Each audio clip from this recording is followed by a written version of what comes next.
They took my father's legacy. They stole my home. They even took the woman I loved, leaving me ruined in the pouring rain with nothing but criminal charges to my name. My family thought they had committed the perfect crime. They thought the quiet brother would simply disappear into the shadows. But they made one fatal mistake. They underestimated what a man with nothing left to lose is truly capable of. This isn't just a story of survival. This is a meticulously planned masterpiece of psychological revenge, where every single piece of the puzzle falls exactly where it belongs. Watch until the very end to witness a double twist that no one saw coming. Right now, I am standing in the dock of the Old Bailey, the most notorious criminal court in London. The handcuffs around my wrists are cold, heavy, and real. If you look closely at the television screens broadcasting this trial, live across the country, you will see a man who has supposedly lost everything. You will see my older brother Marcus sitting in the front row, pretending to wipe a fake tear from his eye while whispering comfort into the ear of Clara. Clara was my fiancée, the woman who, just 3 months ago, promised to love me forever. Now, she is wearing a diamond ring that my brother bought using my own stolen corporate funds. Julian Vance, the judge's voice echoes like a death sentence through the silent courtroom. You have been found guilty of grand fraud, corporate embezzlement, and the theft of £5 million. You face a mandatory 12-year prison sentence. Marcus looks up at me. His eyes aren't filled with sorrow. They are filled with the sick, twisted euphoria of a predator that has just consumed its prey. He mouths 3 words to me across the room. You lose, brother. The internet is already exploding. The headlines are flashing on millions of smartphones. The prodigal billionaire falls. The Vance Horizons empire is dead. But as the police guards grab my shoulders to drag me down to the dark cells below, I don't scream. I don't beg the judge for mercy. I don't even look afraid. Instead, I look directly into the camera lens at the back of the courtroom, and I smile. Why? Because my brother and my traitorous fiancée think they are watching my execution. They have absolutely no idea that they are actually reading the first page of their own suicide note. They think they played me. But every single word spoken in this courtroom today, every forged document, every false testimony, and even this 12-year prison sentence was completely engineered by me. I didn't just walk into their trap. I custom-built the trap, painted it gold, and invited them inside. Let's rewind the clock exactly 5 months. Let's look at the moment the knife was pushed into my back and how I used that exact same knife to cut their throats without ever raising my voice. My father, Sir Alistair Vance, built Vance Horizons from nothing. He was a pioneer in green energy technology, a multimillionaire, and a man who believed in absolute mathematical logic. I was his youngest son, the quiet researcher who spent 16 hours a day in the laboratory, developing patented hydrogen conversion codes. Marcus was the oldest son, a high-stakes gambler, a parasite who spent his life destroying luxury yachts in Monaco and burning through family money like oxygen. When our father died of a sudden stroke, his will left Marcus completely paralyzed with rage. 45% of the company and the absolute controlling seat of the board went to me. Marcus has the appetite for destruction, my father wrote in his final directive. The company must be guarded from the wolf. That was the exact day my family decided to destroy me. But they couldn't just fire me. My father's legal framework made it impossible. They needed something catastrophic. They needed a scandal so massive it would force the government to strip me of my titles. And that is why they bought Clara, Clara was introduced to me at a high-end corporate gala in Mayfair. She was beautiful, sharp, and targeted my specific vulnerabilities with surgical precision. She pretended to love my quiet nature. She pretended to care about my research. For a year, she lived in my flat, shared my bed, and gained total access to my personal computer networks. The illusion shattered on a freezing Tuesday night in August. I had returned to the laboratory at 3 a.m. to retrieve a hard drive. When I logged into the primary server administration panel, I noticed a strange, active IP address, routing data directly from my personal home laptop.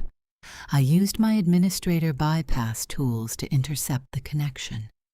I didn't just see data moving. I intercepted a live audio-visual stream from the internal security camera of my own living room.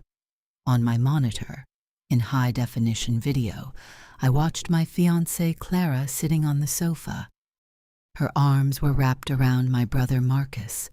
They were drinking my father's vintage champagne, laughing hysterically as Clara used my personal biometric security tokens to copy our company's master encryption codes onto an external drive. "The final transfer of 400,000 is authorized, Marcus."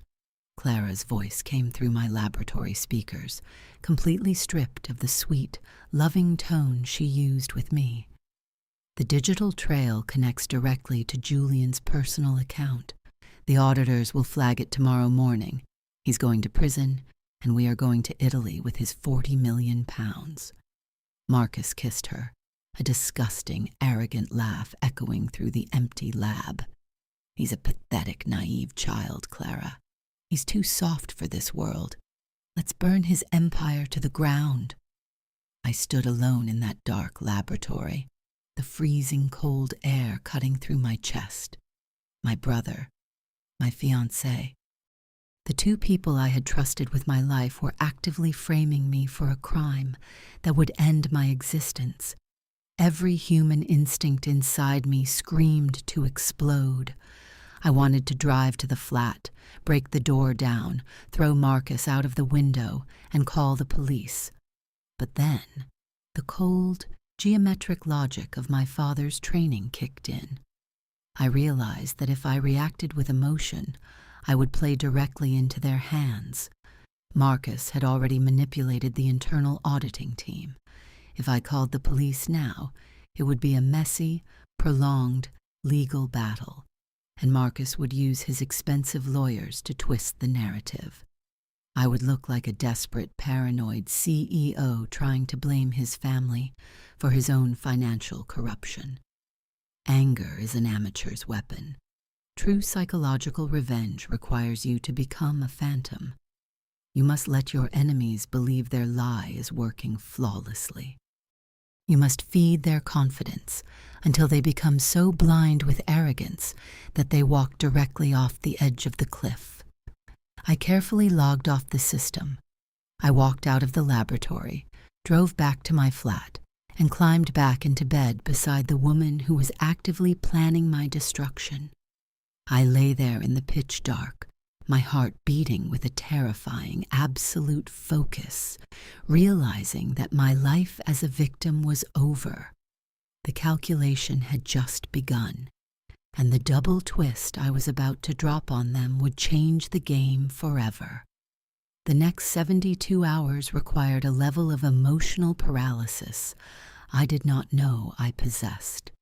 Every morning, Clara would sit across from me at our kitchen island, pouring organic tea, smoothing down her designer silk blouse, and asking me about my sleep with a voice that sounded like pure velvet. I would look at her face, the gentle slope of her jaw, the bright blue eyes that used to be my sanctuary, and I would see the phantom image of her on that security monitor, laughing in my brother's arms while siphoning my life's work.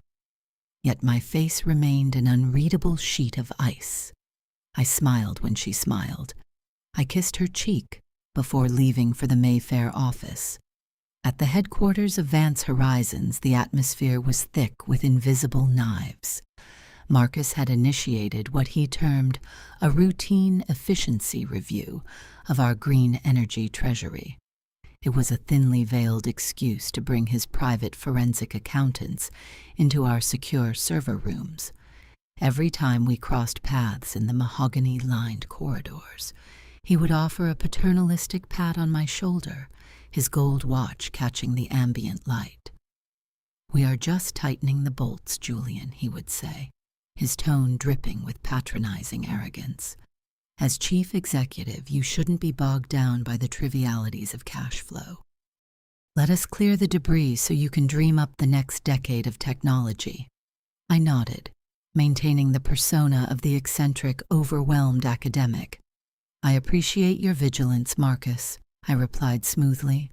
"The grid parameters are increasingly volatile. Having you manage the administrative clearance is an immense relief." The moment his office door clicked shut, I would contact Finch via our encrypted satellite link. We weren't just watching them. We were cataloging the specific nature of their pathology. Finch had managed to intercept the drafted contracts Marcus was preparing for the Eastern European Consortium. The depth of their betrayal was staggering. Marcus wasn't just planning to sell the patents. He had agreed to insert a legal clause that completely barred me from ever working in the renewable energy sector again, effectively ensuring my professional execution. They wanted me not just removed, but permanently erased from the scientific community. To ensure the mirror grid captured every single grain of federal evidence, Finch and I engineered a digital trapdoor within the basement mainframe. Every time Clara utilized my cloned biometric tokens from our Richmond flat, the system did not trigger a security alert. Instead, it quietly duplicated her keystrokes and attached a digital notary certificate to the transmission path, routing the data through a secure server block in Edinburgh. This ensured that when the Serious Fraud Office eventually reviewed the files, there would be absolutely no room for legal deniability. The paper trail would explicitly show that the fraud originated from Marcus's personal network terminal, using a remote access protocol that Clara had installed on my laptop. On the third night of this silent warfare, I intentionally left my briefcase unlocked on the study desk. Inside was a fabricated memorandum detailed with false access codes to our primary Swiss escrow accounts. I sat in the darkness of the kitchen, watching the reflection of the hallway through the polished surface of my kettle. At precisely 20 minutes past 2, the floorboards creaked. I watched Clara glide into the study, her silhouette illuminated by the cold screen of her smartphone. She opened the briefcase, photographed every single page of the fraudulent memorandum, and immediately transmitted the images to Marcus. My phone buzzed in my pocket a minute later with a silent notification from Finch's monitoring software. Marcus had just received the images at his Belgravia residence. His digital signature was logged opening the files and forwarding them directly to his private brokers in Zurich. They believed they had just acquired the master keys to my entire liquid empire. In reality, they had just signed their names to a federal indictment for international industrial espionage. The trap was fully loaded, the bait was swallowed, and all that remained was for them to pull the trigger at the Old Bailey, completely unaware that the barrel of the gun was pointed directly at their own chests. If you're enjoying this story, don't forget to subscribe to English Stories Hub. A simple like helps more people discover these stories, and your support inspires us to create new ones. Now, let's continue. The next morning, I arrived at the executive suite at exactly 8 o'clock. I wore my usual calm expression. I even carried an artisan coffee for Marcus. When he entered my office, smiling his disingenuous corporate smile, I looked him straight in the eyes and felt nothing but cold calculation. "Morning, Julian," Marcus said, taking the coffee. "You look tired. Don't let the North Sea project stress you out. If you ever feel overwhelmed by the administrative data, just pass the clearance keys to me. I can handle the financial heavy lifting. The infrastructure is perfectly secure, Marcus, I replied smoothly. In fact, I've just centralized our core digital ledger into a single offline server block in the basement. It protects our upcoming public offering codes from corporate espionage. He nodded, his eyes flashing with immediate greed. He believed I had just handed him the final piece of the puzzle. He had no idea he had just swallowed the bait. The moment he left, I activated the second phase of my counter strategy. I knew I couldn't use our standard internal network or our corporate lawyers. Marcus monitored every single system. I needed an external, uncompromised force. I contacted Alistair Finch, our father's former director of cybersecurity, whom Marcus had ruthlessly dismissed months prior on a fabricated charge. Finch was a brilliant, deeply cynical tech veteran operating from an encrypted basement bunker in Bermondsey. When I showed Finch the logs of Clara's late-night data transmissions, his fingers flew across his terminals, mapping the network paths she had used. "They aren't just embezzling, Julian," Finch said, his face illuminated by the glare of the monitors.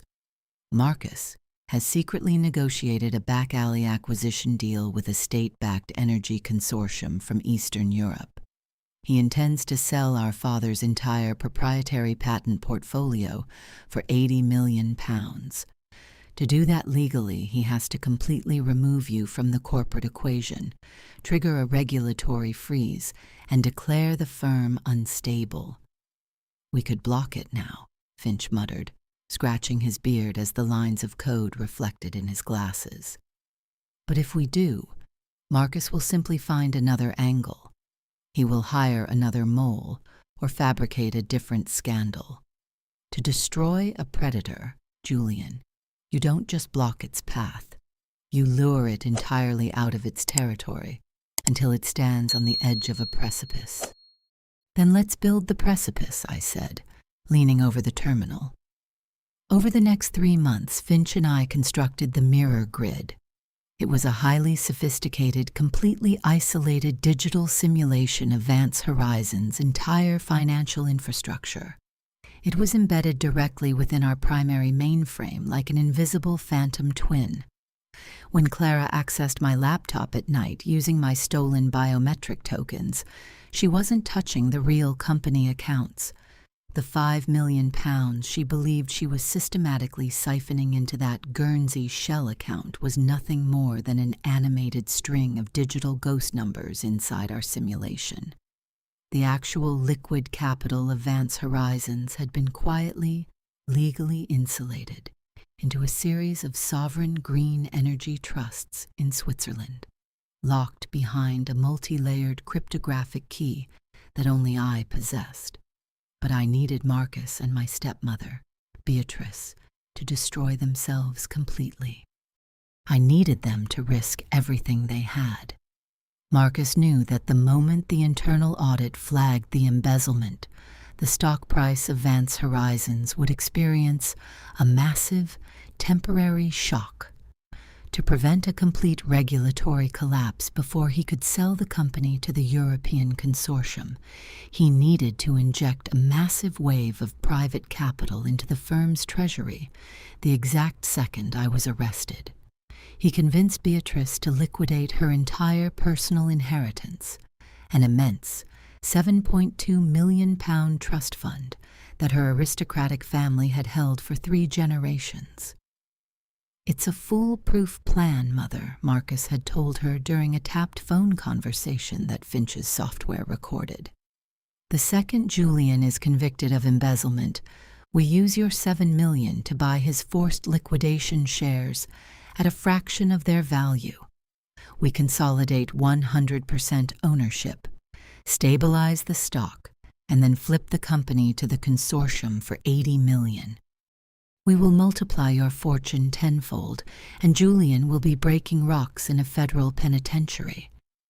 I watched them prepare this grand scheme, with a cold, geometric fascination. Beatrice signed the authorization forms. Marcus prepared the corporate acquisition documents. Clara continued to play the role of the loving fiancé, all while transmitting the forged malpractice data to the financial regulators. They thought they were setting up my execution. In reality, they were building their own gallows. This brings us right back to the silent, suffocating courtroom of the Old Bailey, the heavy thud of Judge Abraham's gavel, and the triumphant smirk on my brother's face as I was led down into the cells in handcuffs. They believed they had achieved absolute victory. The public scandal was real.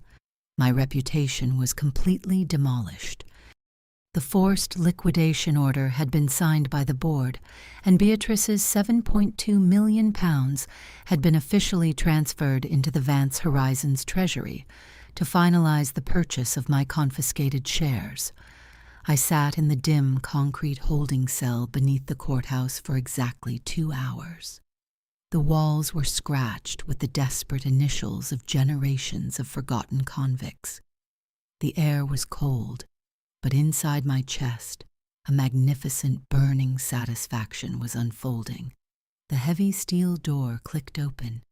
A security guard stepped aside, and Sir Alistair Vance's personal solicitor, Mr. Reginald Thorne, a legendary razor-sharp legal mind who had refused to represent me during the trial, much to Marcus's delight, stepped into the room. He wasn't carrying a prison transfer form. He was carrying a sleek leather briefcase and a secure satellite phone. "The trap is closed, Julian," Thorne said, his voice completely devoid of the professional gravity he had maintained during the public court sessions. He smiled, a sharp, feral grin. The moment the market opened, Marcus officially executed the share buyout using Beatrice's funds. He has legally certified the transaction. "Then trigger the release," I said, standing up and brushing the dust from my jacket. With a single tap on Thorne's secure phone, the first magnificent twist of my design was unleashed upon the world. A pre-scheduled, completely unredactable data package was released simultaneously to the Financial Conduct Authority, the Serious Fraud Office, and the Board of the London Stock Exchange. This package did not contain vague accusations. It contained absolute, indisputable mathematical and digital proof. It included the entire history of the mirror grid, proving that the £5 million embezzlement was a completely simulated fabrication engineered by Clara and Marcus. It included high-definition webcam footage captured by my laptop's security system, showing Clara accessing my biometric tokens at 3 a.m. while coordinating with Marcus via text message. But the true cataclysmic blow was the nature of Beatrice's money. By executing the forced liquidation order based on a fraudulent audit that he had engineered, Marcus had legally committed the severe crime of market manipulation, corporate larceny, and major institutional fraud. Under the strict terms of the UK Proceeds of Crime Act, any capital introduced into a corporate entity for the purpose of facilitating a fraudulent takeover is immediately subject to mandatory civil forfeiture. The moment the Serious Fraud Office received the data package, they didn't just freeze the accounts. They seized Beatrice's £7.2 million as active instruments of a major corporate crime. The money didn't belong to the company anymore. It didn't belong to Beatrice. It belonged to the British government. Within 45 minutes of my conviction, the London Stock Exchange permanently suspended trading on Vance Horizons. The European Consortium immediately ripped up the £80 million acquisition contract, realizing they were dealing with an active criminal conspiracy. Marcus, Beatrice, and Clara were arrested by the Metropolitan Police Economic Crime Squad right inside the executive boardroom as they were raising glasses of champagne to celebrate my downfall. They were brought directly to the Royal Courts of Justice Administrative Holding Suites for an immediate emergency arraignment. Thorne and I walked up the marble steps of the courthouse, completely bypassing the media scrum. I was no longer wearing handcuffs. The civil injunction had been overturned within minutes by the submission of the forensic notary certificates that Finch had spent months preparing. When the heavy oak door of the holding suite clicked open and I stepped inside, the transformation of the room was breathtaking. Beatrice was collapsed on a plastic chair, her expensive designer coat stained with her own tears, her aristocratic voice screeching in pure, unadulterated panic as her personal lawyers told her that her family's 3-generation inheritance was gone forever. Clara was backed into a corner, her cold, manipulative facade completely shattered, her fingers trembling as she realized she was facing a mandatory 10-year sentence for cyber espionage and criminal conspiracy. Marcus was pacing the floor like a rabid animal, his tie undone, sweat soaking through his Savile Row shirt. When his eyes caught mine, he stopped dead in his tracks. His jaw dropped, his face turning an unearthly, ghostly shade of gray. "Julian," he whispered, his voice cracking like dry glass. What are you doing here? You were convicted. You're supposed to be in a transport van to Belmarsh." "A conviction requires a valid foundation, Marcus," I said softly, stepping into the center of the room and crossing my arms. "And as I told you many times before, if the foundation is built on a lie, the entire structure will collapse under its own weight." You falsified the data," Marcus screamed, lunging towards me before 2 heavy court guards slammed him down onto the wooden table. "You set us up. You let us take the company. You let us transfer the money." "I didn't set you up, Marcus," I replied, my voice a calm, chilling hum that filled the room like an approaching winter. "You chose to steal. You chose to use Clara to violate my home. You chose to liquidate your mother's inheritance to fund a corporate coup. I simply allowed your natural predatory behavior to reach its logical mathematical conclusion. You wanted to play the game of kings, but you forgot that you were playing against an architect." Clara took a step forward, her eyes wide with a desperate, sickening attempt to revive her old sweetness. "Julian, please. I was a puppet. Marcus threatened to ruin my family if I didn't help him. You know I love you, Julian. Please, tell them I was just a victim." I looked at her, and for the first time in 4 months, I smiled, a cold, empty expression that contained absolutely no human warmth. "You are indeed a victim, Clara, a victim of your own boundless arrogance." Marcus stared at me from the table, his chest heaving as he spat out his final, desperate defense. "You think you've won? You've ruined the family name. Vance Horizons is completely dead. The stock is worthless. You might have saved your shares, but 45% of zero is still zero. You've destroyed your own father's company just to spite us. You're just as ruined as we are." Beatrice looked up, her eyes wild with venomous spite. "He's right. You've won a kingdom of ashes, you pathetic little ghost." I leaned forward, placing both hands on the table, looking directly into my brother's terrified eyes. "And that, Marcus," I whispered, "brings us to the part of the equation you completely failed to calculate. This is the double twist that neither of you could have ever seen coming." The room grew so profoundly silent that the only audible sound was the rhythmic ticking of the antique clock on the wall. "You truly believe this entire war was fought over the clean energy distribution grid of Vance Horizons," I said, pulling a sleek encrypted tablet from Thorne's briefcase.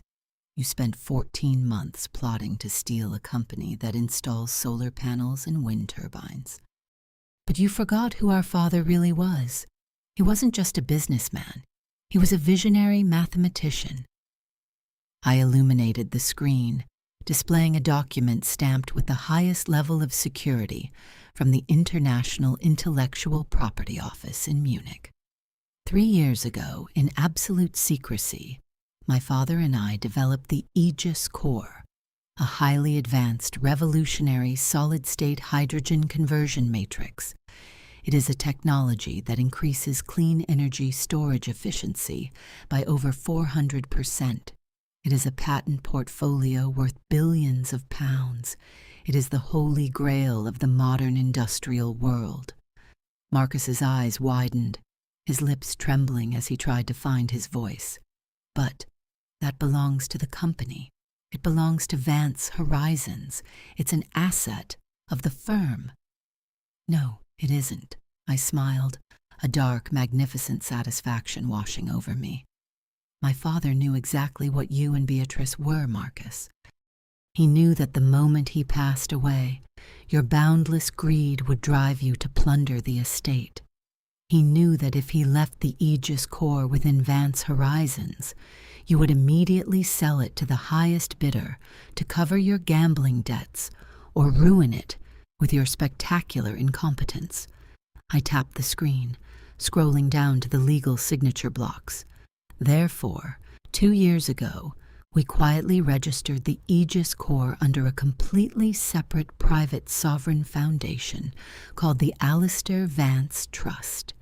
Vance Horizons, the company you just destroyed your entire lives to steal, was nothing more than a magnificent shiny decoy. It was a hollow shell designed to keep your greedy eyes busy while the real treasure was kept safely in the dark. The absolute crushing weight of the realization hit Marcus like a physical blow. His head dropped onto the wooden table, a low, broken sob escaping his throat. I knew that the second our father died, you would come for the company. I continued smoothly, my voice lacing with a profound, quiet power that made even the court guards look at me with awe. So, I gave you exactly what you wanted. I spent the last 14 months making Vance Horizons look like the absolute center of my universe. I authorized Clara to infiltrate my life. I allowed her to see my keys. I wanted you to feel completely brilliant, completely secretive, and completely victorious. Because I knew that as long as you were focused on stealing that hollow shell, you wouldn't look anywhere else.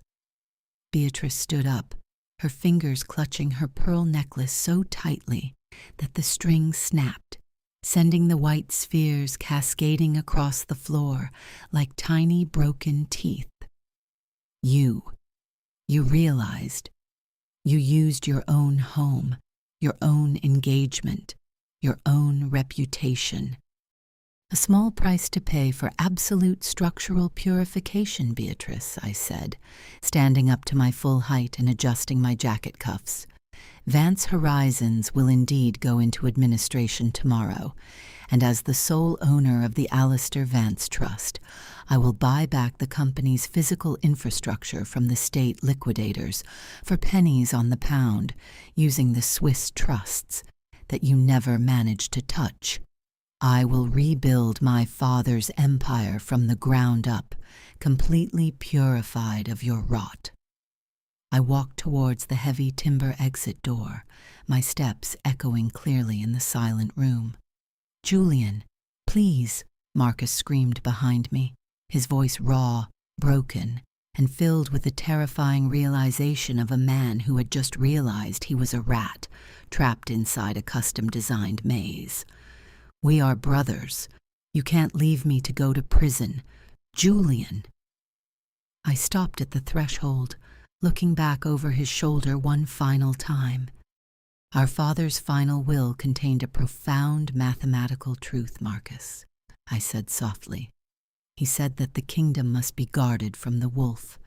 I haven't punished you. I have simply built a cage that ensures the wolf can never harm the kingdom ever again. Enjoy the silence. I stepped out into the bright, vaulted corridor of the Royal Courts of Justice. The heavy oak door clicked shut behind me with a loud, definitive crash that signaled the absolute conclusion of the equation. The London air outside was remarkably crisp, clean, and beautifully silent. My father's true legacy was completely safe. A new global energy infrastructure was already turning its gears under my sole, uncompromised direction. My life was finally quiet, orderly, and mathematically perfect. They say that revenge is a dish best served cold, but as an architect of data, I prefer to say that the most beautiful structures are those built upon the total, absolute annihilation of those who tried to tear you down. Thank you for spending your time with us. If this story touched your heart, please leave a comment and let us know what you thought. We'd also love to hear what kind of stories you'd like to listen to next. If you enjoyed this video, don't forget to like it and subscribe to English Stories Hub. A new story is coming soon, and we can't wait to share it with you. Thank you for your support, your comments, and for being part of our community. Until next time, take care and keep the stories alive.